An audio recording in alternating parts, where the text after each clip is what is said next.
जय गुरुदेव. ऐकू आलं सगळ्यांना व्यवस्थित? ओके, चला सांगा आता.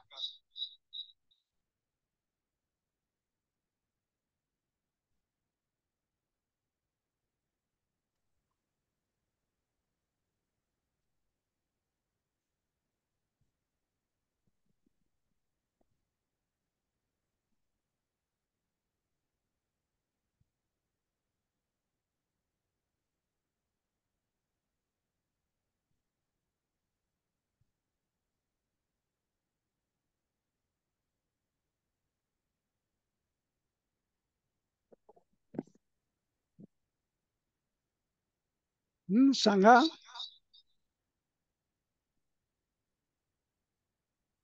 गुरुदेव म्हणतात की बंधन छूटने से मोक्ष की आकांक्षा लगती है, सुख के पीछे दौड़ने से बंधन महसूस होता है, मुक्ति भी दौड़ नहीं हो, शांत हो, किसी तरह भागने की जरूरत नहीं, ज्ञान जन्म सिद्ध है इसलिए मैं कौन हूँ यह जानना है, यह भी अध्यात्म है।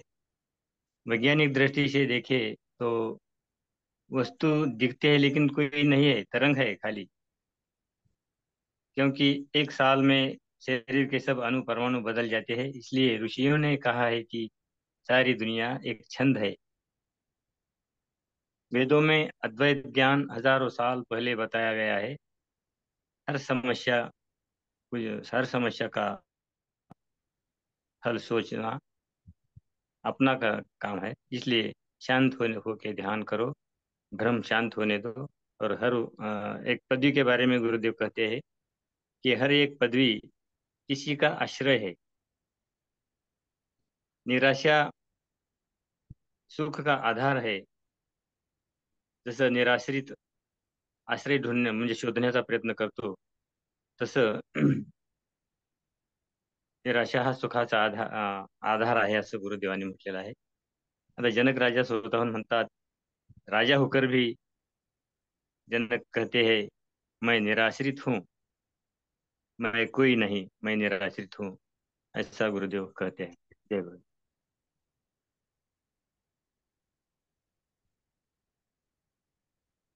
जय गुरुदेव सर. जय गुरुदेव. गुरुदेव हे सांगत असताना सांगतायत की आता जरी हे विज्ञानानं प्रूव्ह केलं की हे सगळं ठोस नाहीये, हजारो वर्षापूर्वी आपल्या ऋषीमुनींनी हे लिहून ठेवलेले आहे की हे काही ठोस नाहीये, फक्त हे तरंग आहेत. तर त्यांनी उदाहरण देताना सांगितलं की अशातच एक वैज्ञानिक आश्रम मध्ये आले होते. त्यांनी सांगितलं की मी 35 वर्ष या सगळ्या शोधात होतो आणि सगळ्या शास्त्रज्ञांसोबत मी काम केलं. एवढंच ना, मला आता वाटतंय की हे सगळं नाहीये. हे पण गुरुदेवांनी उदाहरण दिलं. आणि गुरुदेव म्हणतात की म्हणून मला असं वाटतं की लवकर लवकर लोकांनी या मार्गामध्ये ज्ञानात आलं पाहिजे. कारण गुरुजी नेहमी म्हणतायत की सेवा करा, सगळ्याला ज्ञानामध्ये आणा. तर त्याचं हे पण आता लक्षात आले माझ्या थोडस की गुरुदेवांची अशी की कमीत कमी लोकांनी ध्यान जरी केलं तर एक झलक त्यांना ती भेटेल आणि त्यांच्या मनातला भ्रम मिटेल. म्हणून ज्ञानाच्या मार्गामध्ये, ध्यानाच्या मार्गामध्ये लोकांना आपण आणलं पाहिजे, अशी पण गुरुदेवांची तळमळ आहे. आणि त्याचबरोबर आता जसं काकांनी सांगितलं तसं गुरुदेव म्हणतायत की जो आश्रित आहे तो दुःखी आहे आणि जो निराश्रित आहे तोच खरा आनंदित आहे. पण आपल्याला वाटते की आपल्याला कुणाचा तरी आश्रय असला पाहिजे, आपल्याला काहीतरी असलं पाहिजे, अशी आपण अपेक्षा करतो आणि मग दुःख होते. खरं तर निराश्रित असल्यावरच माणूस सुखी राहतो, असंही गुरुदेव सांगतात. जय गुरु. Very good.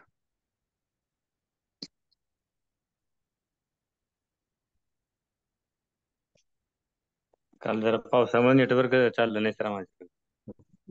ठीक आहे. काल जरा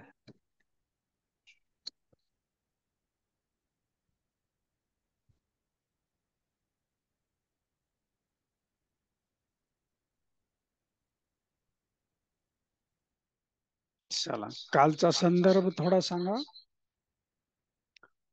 सुप्रिया ताई.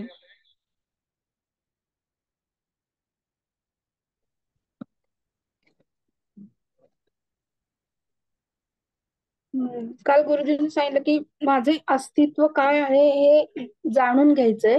अस्तित्वाबद्दल काल बोलले आणि हे काय आहे हे विज्ञान आहे आणि मी कोण आहे येथून अध्यात्माची सुरुवात होते. निरंतर अभ्यास करताना आपल्यामधलं वैराग्य आणि विवेक जागृत केला पाहिजे. निरंतर अभ्यास करताना आणि वैराग्य म्हणजे सोडून देण्याची कला.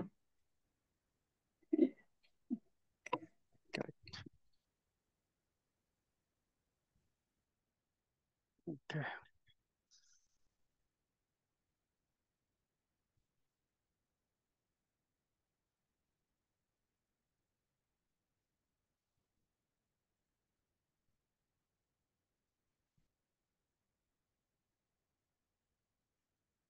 विज्ञान आणि ज्ञान. ज्ञान म्हणजे आत्मज्ञान. तर आपल्याला हे जे काही सभोवती दिसतंय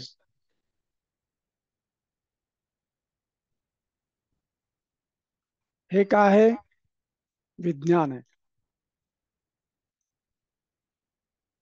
तर विज्ञानाची गंमत अशी आहे की आपण त्याला ठोस समजतो, पण ते ठोस नाहीये.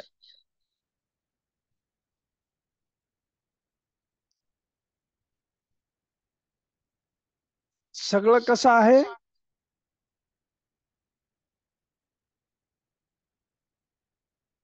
तरंग आहे.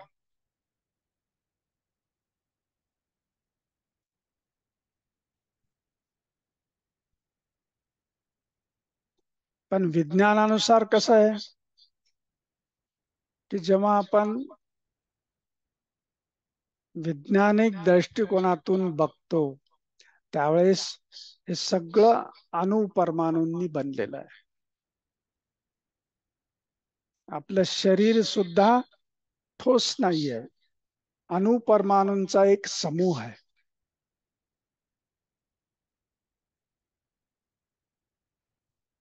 आणि हे संशोधन करून करून आता एक 10 वर्षापूर्वी क्वांटम थेअरी मध्ये सांगितलंय हे ठोस काही नाही. ह्यापूर्वी आपण वस्तू म्हणजेच ठोस समजत होतो. वैज्ञानिक काय सांगत होते की दाखवा, डोळ्यासमोर दिसतंय ते सत्य आहे आणि जे दिसत नाही ते असत्य आहे. ते मान्य नाही करत आम्ही. पण जेव्हा सगळं संशोधन करून करून करून त्यांच्या हे लक्षात आलं की याच्यामध्ये ठोस काहीच नाहीये, जे दिसतंय ते नाहीच आहे. आहे की नाही? आणि मग हे आत्ता सांगितलं, परंतु आपल्या ऋषी मुनींनी हजारो वर्षापूर्वी हे सांगून ठेवलेलं आहे की ही सृष्टी काय? एक छंद आहे. छंद म्हणजे काय? तरंग.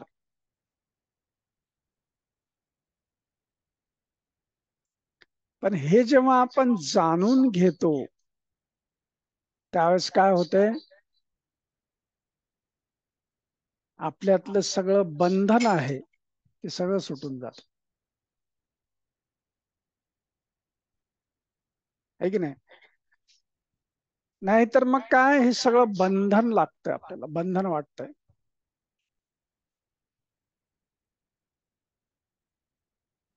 आणि जेव्हा मग ह्याच्यामध्ये गुंतून गुंतून ह्या बंधनामध्ये गुंतून गुंतून गुंतून जेव्हा आपण बोर व्हायला लागतो आणि लक्षात येतं आपल्या की हे काहीच नाहीये, तेव्हा ह्या बंधनापासून मुक्त होण्याची आस लागते, इच्छा होते. है की नाही? त्यालाच आपण काय म्हणतो? मुमुक्षत्व. पण जनकाला हे ज्ञान जाणून घेतल्यानंतर त्यांच्यातलं मुमुक्षत्व सुद्धा संपलं. का? कारण ते काय म्हणतात, हे सगळं माझ्यामध्येच आहे, ह्याच्यासाठी दुसरीकडे जायची गरज नाहीये, सगळं माझ्यामध्ये.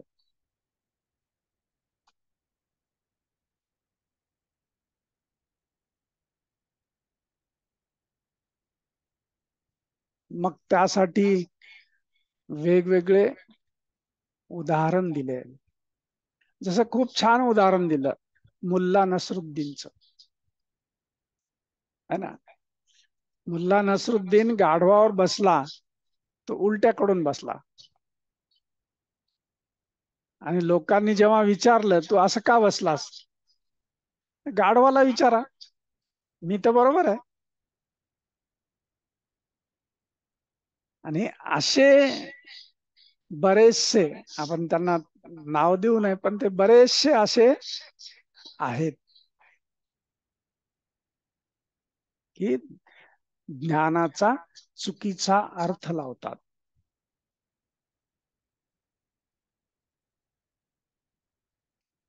ठीक नाही.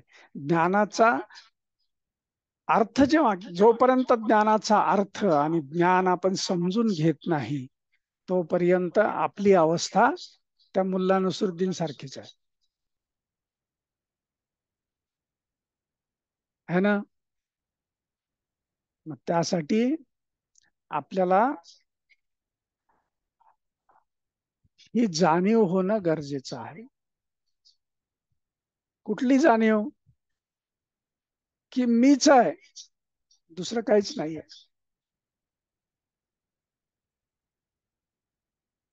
माझ्याशिवाय दुसरं काहीच नाहीये. आणि त्याला काय म्हणतो आपण? अद्वैत ज्ञान. आणि हे अद्वैत ज्ञान हजारो वर्षापूर्वी ऋषी मुनींनी आपल्याला सांगितलेलं आहे. पण हे ज्ञान जाणून घेणे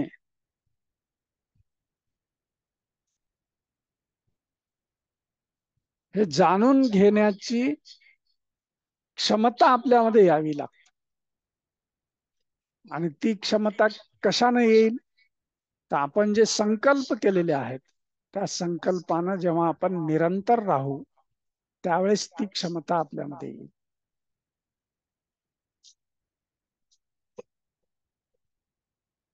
आणि मग तेव्हा आपल्याला काय ज्ञान होईल? की मी निराश्रित आहे. कारण काय? माझ्याशिवाय दुसरं काहीच नाहीये. आश्रयासाठी काय लागतंय? द्वैत लागतो, दोन लागत, है ना. सहाऱ्यासाठी कोण लागतंय? दोन लागत. म्हणून गुरुदेव काय म्हणतात की ही बैसाखी घेऊन चालू नका. हे जाणून घ्या की तुम्ही कसे आहात. निराश्रित आहात, तुम्ही स्ट्रॉंग आहात. तुम्हाला कुठले अपंग नाही आहेत. तुम्ही स्वतः कसे आहात? मजबूत आहात. तुम्हाला कशाचीही गरज नाहीये. मग आतापर्यंत जो भ्रम होता तो भ्रम मिटून जाईल. भ्रम काय होता? की जी काय मी पदवी मिळवलेली आहे त्या पदवीच्या आश्रयानं मी आहे. त्या पदवीचा आश्रय गेला तर माझं सगळं अस्तित्व संपलं.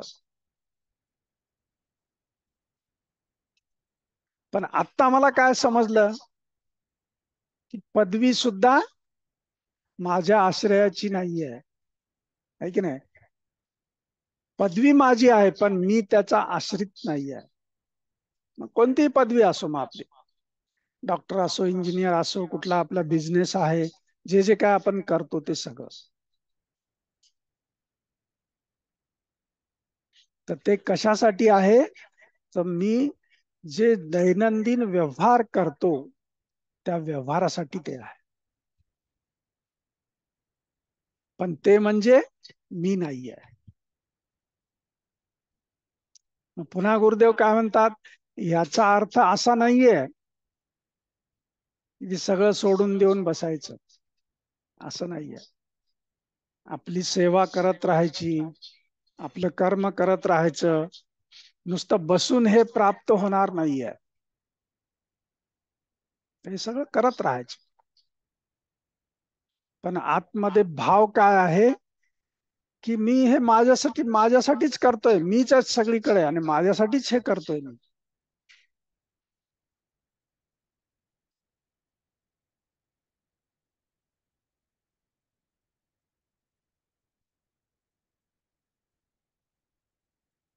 म्हणजेच मी हे काय आहे हे विज्ञान आहे, ते जाणून घेणं सुद्धा गरजेचं आहे. तोपर्यंत मी कोण आहे हा प्रश्नही पडणार नाही.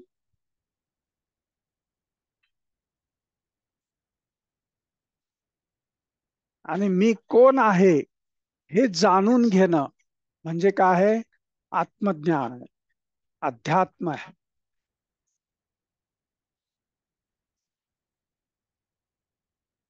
आणि अध्यात्म आणि आत्मज्ञान कसं आहे? सुख स्वरूप आहे. कसं आहे ते? सुख स्वरूप आहे. दुःख केव्हा होते? जेव्हा द्वैत असते तेव्हा. जिथे द्वैतच नाहीये तिथे दुःखाचा प्रश्नच नाही. तिथे भीतीचा सुद्धा प्रश्न नाही. भीती केव्हा निर्माण होते? जेव्हा दोन असतात तेव्हा.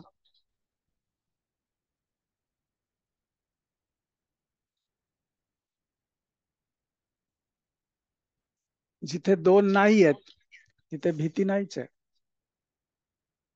आणि आतापर्यंत जो भ्रम होता तो भ्रम जेव्हा नाहीसा झाला त्यावेळेस ज्ञान झालं अद्वैताचं.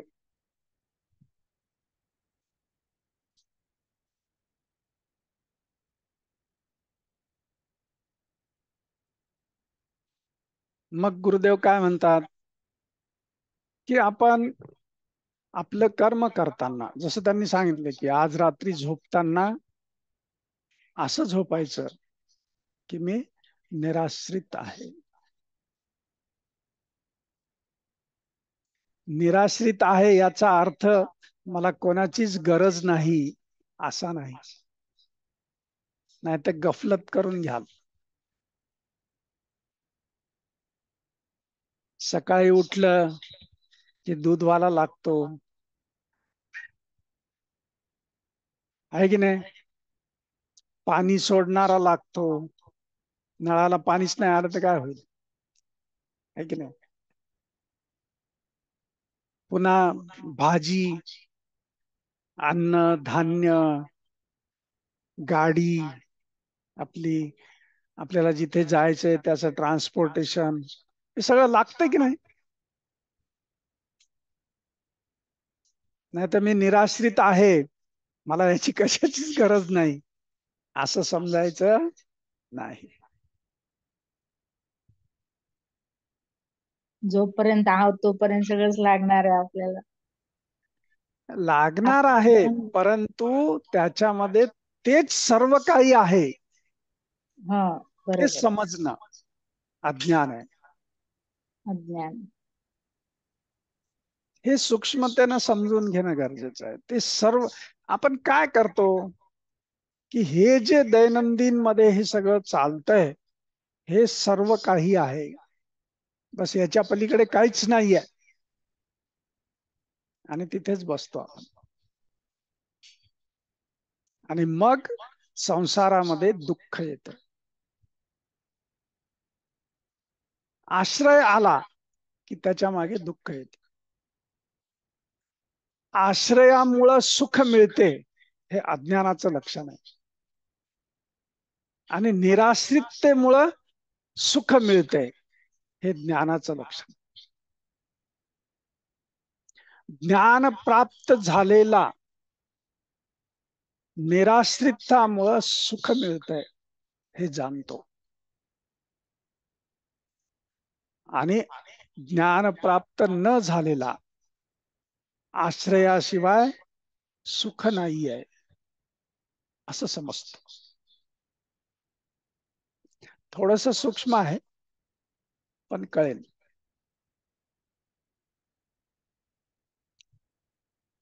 कारण सुरुवातीच्या ह्याच्यात काय सांगितलं की ईश्वर आहे, गुरु आहे, है ना? ईश्वराला माना, गुरुला माना, त्यांच्या मार्गावर चाला.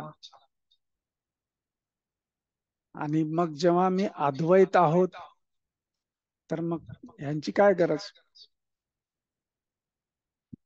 असंही होऊ शकते ना, बरोबर आहे की नाही?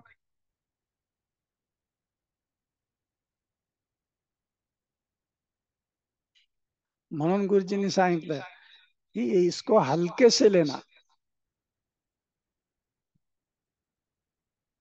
नहीं तो दूसरों को परेशानी होगी, है की नाही? हे गादी काही नाही आहे, हे पलंग काही नाही आहे, ही खोली काही नाही आहे, काहीच नाही आहे, तर मग जेवायची काय गरज आहे? काहीच नाही आहे तर मग काही काम करायची काय गरज आहे? अशी गफलत करायची नाही.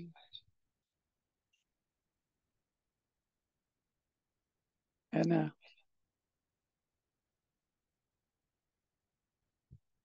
आणि आपण ह्या ज्ञानाच्या अत्यंत नाजूक अशा मोडवर आहेत. हे इथलं समजून घेणं खूप गरजेचं आहे. नाहीतर मग गफलत झाली, गैरसमज झाला तर वेगळंच होऊन बसेल.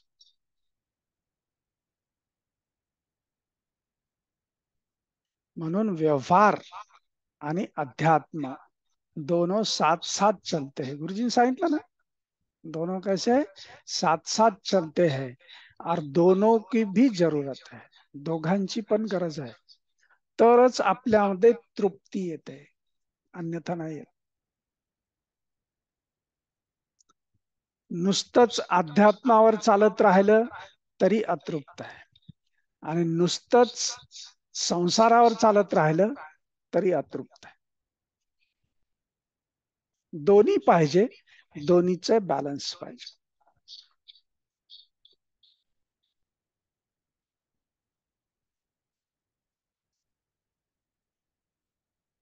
नाही तर जेवण करताना मी कोणीच नाही, मी काहीच नाहीये, हे पण काहीच नाहीये, समोरचं वाढलेलं काहीच नाहीये, असं म्हणलं तर जेवण होईल का? नाही होणार. पण जेव्हा मी ध्यानाला बसतो, साधनेला बसतो, त्यावेळेस हे सगळं येणार. आणि त्या मनाच्या शांततेतून, त्या स्थिरतेतून जी शक्ती प्राप्त होईल, जी एनर्जी प्राप्त होईल, त्यामुळं हे सगळं ज्ञान जे आहे आपल्या जीवनामध्ये, आपल्या कृतीमध्ये उतरायला लागेल.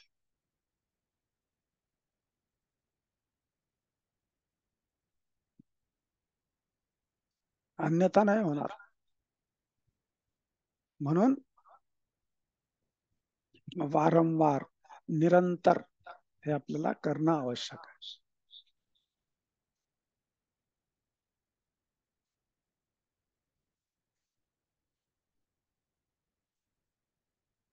छान आहे ना? समजलं ना? समजलं नसेल तर प्रश्न विचारत जा, कारण ह्याच्यातून जर आपण न समजता राहिलो तर मग पुन्हा आपण